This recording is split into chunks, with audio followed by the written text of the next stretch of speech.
Assalamualaikum warahmatullahi wabarakatuh. Alhamdulillah wa syukru lillah wassalatu wassalamu ala rasulillah Muhammad ibn Abdillah wa la hawla wa la quwwata illa billah. Amma ba'd. Para alim, para pengurus masjid At-Thayyibah yang kemuliakan, bapak, ibu-ibu, para jamaah, calon-calon ahlul jannah semuanya. Adanallahu wa iyyakum ajma'in. Alhamdulillah, masjid ini sampai malam yang ke-9 masih makmur. Saya tadi datang parkir aja bingung, muter-muter, enggak ketemu, parkir depan pintu aja. Subhanallah, moga-moga sampai akhir Ramadan. Wah, yang amin sepertiga kelihatannya. Para jamaah yang mulia, sebagaimana pernah disampaikan di dalam mimbar ini, amal ibadah kita selama di dunia ini, pahalanya akan diberikan sempurna oleh Allah di akhirat. Sebab dunia tidak muat untuk menjadi tempat diberikannya pahala ibadah kita. Wa innama tuwaffawna ujurakum yaumal qiyamah. Sesungguhnya pahala-pahala kamu sekalian akan dipenuhi oleh Allah Subhanahu wa taala pada hari kiamat. Surat Al-Imran 185. Sebab kalau pahala diberikan di dunia, tidak ada tempatnya. Surga yang paling sederhana yang akan diberikan Allah kepada umat Islam yang amalnya paling sedikit, itu luasnya masyiratu amsimiyati amin. Perlu perjalanan 500 tahun untuk ketemu ujung-ujungnya. Maka mau ditempatkan di mana surga itu? Yang kedua, Allah ingin memberikan pahala amal ibadah kita di tempat di mana abadi. Sebab semua di dunia ini fana. Kullu man 'alaiha fanin wa yabqa wajhu rabbika dzul jalali wal ikram. Semua yang ada di muka bumi ini sirna pada waktunya. Yang kekal hanyalah wajah atau zat Allah yang memiliki kebesaran dan kemuliaan. Yang kaya raya sirna, yang paling berkuasa sirna, apalagi yang hidupnya merana, rakyat jelata. Para jamaah yang mulia, pahala amal ibadah manusia yang dicintai Allah akan disempurnakan nanti di hari kiamat. Namun di dunia ini ada yang harus kita dapat. Apa itu? Samratul ibadah.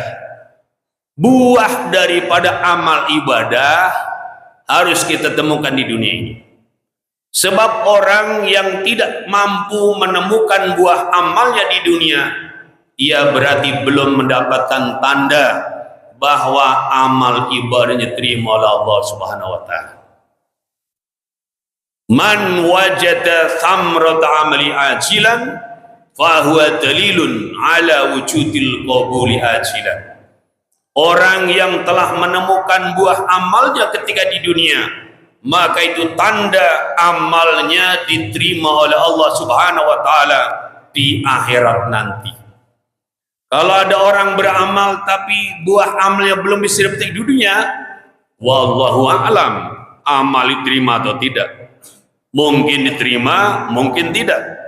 Tapi kalau yang sudah bisa menemukan buah amal di dunia, itu bisyarah, kabar gembira bahwa syahadatnya, sholatnya, zakatnya, puasanya, hajinya, tolabul ilminya, wakafnya dan sebagainya diterima oleh Allah di akhirat nanti. Apa tandanya atau apa buah dari para amal itu? Imam Rajab Al-Hasani dalam kitab Iqadul Himam memberikan keterangan, wa thamratul amali hiya ladidut ta'ati wa halawatul manajati wa unsul qalbi bil muraqabati wa farahur rahim bil musyadati wasirru bil mukalamati. Buah amal ketika di dunia adalah merasakan kelezatan taat, merasakan kenikmatan di dalam taat. Syahadat nikmat, salat nikmat, berzakat nikmat, puasa nikmat, haji umrah nikmat, thalabul ilmi nikmat, berjamaah nikmat, berwakaf nikmat, berjuang jalan Allah nikmat. Itulah tanda amal kita di akhirat nanti. Karena memang para jemaah yang mulia, Allah turunkan agama Islam ini tujuannya apa? Anak-anak kita yang belajar di madrasah, belajar kitab fikih dasar, disebutkan al-Islam huwa dinul ladzi ja'a bi sayyidina Muhammadin sallallahu alaihi wasallam li sa'adatil bashari fi ma'asim wa ma'adihim. Islam adalah ajaran agama yang dibawa oleh junjungan kita Nabi besar Muhammad sallallahu alaihi wasallam untuk kebahagiaan manusia di dunia dan bahagianya manusia nanti di tempat kembalinya yaitu akhirat. Islam itu disyariatkan untuk nuntun manusia agar selama hidupnya di dunia bahagia dan nanti kembali ke akhirat bahagia. Kalau kemudian sekarang kita bertanya-tanya, kenapa hidup kita masih susah? Kenapa umat Islam masih lemah? Bahkan kita terhina, didolimi tanpa bisa membela diri? Jawaban yang pasti adalah karena umat Islam akhir zaman belum benar-benar melaksanakan Islamnya.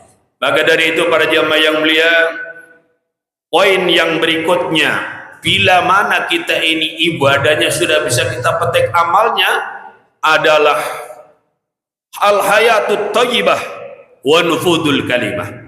Buah amal ketika di dunia itu apa? Al-hayatut thayyibah, kehidupan kita ini kehidupan yang baik. Pendiri masjid kita menamakan masjid At-Thayyibah, itu tentu ada dasarnya. Di antaranya yang melandasinya adalah kalimat al-hayatut thayyibah yang merupakan thamratul ibadah. Misalnya kita bisa baca dalam surat An-Nahl ayat 7, man amila salihan min dzakarin aw untha wa huwa mu'minun falanuhyiyannahu hayatan thayyibah. Siapapun orang yang beramal saleh, laki-laki maupun perempuan, sedang dia orang yang beriman, maka benar-benar kami Allah Subhanahu wa taala akan berikan kepadanya hayatan thayyibah, kehidupan yang baik. Kehidupan yang baik bagaimana?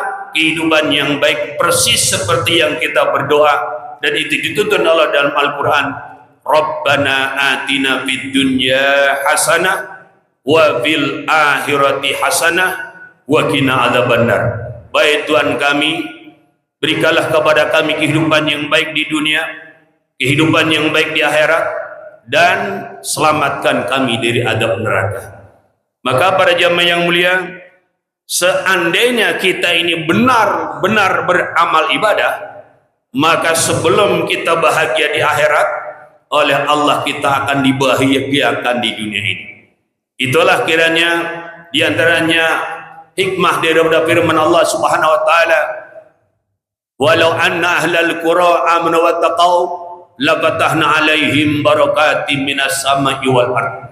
Kalau saja penduduk negeri-negeri itu mereka beriman bertakwa, sungguh kami wa ta'ala akan bukakan atas mereka barakah-barakah dari langit dan bumi. Dari langit turun barakah, dari bumi keluar barakah, maka hidup kita diberikan kemakmuran oleh Allah Subhanahu wa taala. Kalau kita bertanya, kapan negeri kita Indonesia yang merupakan mayoritas muslim terbesar dunia ini hidupnya bakal bahagia, akan makmur, akan mulia?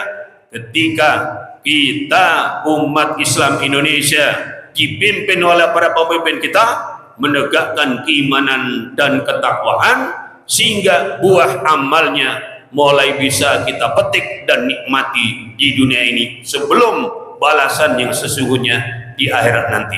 Semoga kita semua bisa mewujudkan tujuan daripada puasa kita la'alakum tattaqun, agar kamu sekalian menjadi orang-orang yang bertakwa. Amin ya rabbal alamin. Terima kasih atas kebersamaan Bapak yang mulia. Mohon maaf atas segala orang berkenan. Assalamualaikum warahmatullahi wabarakatuh.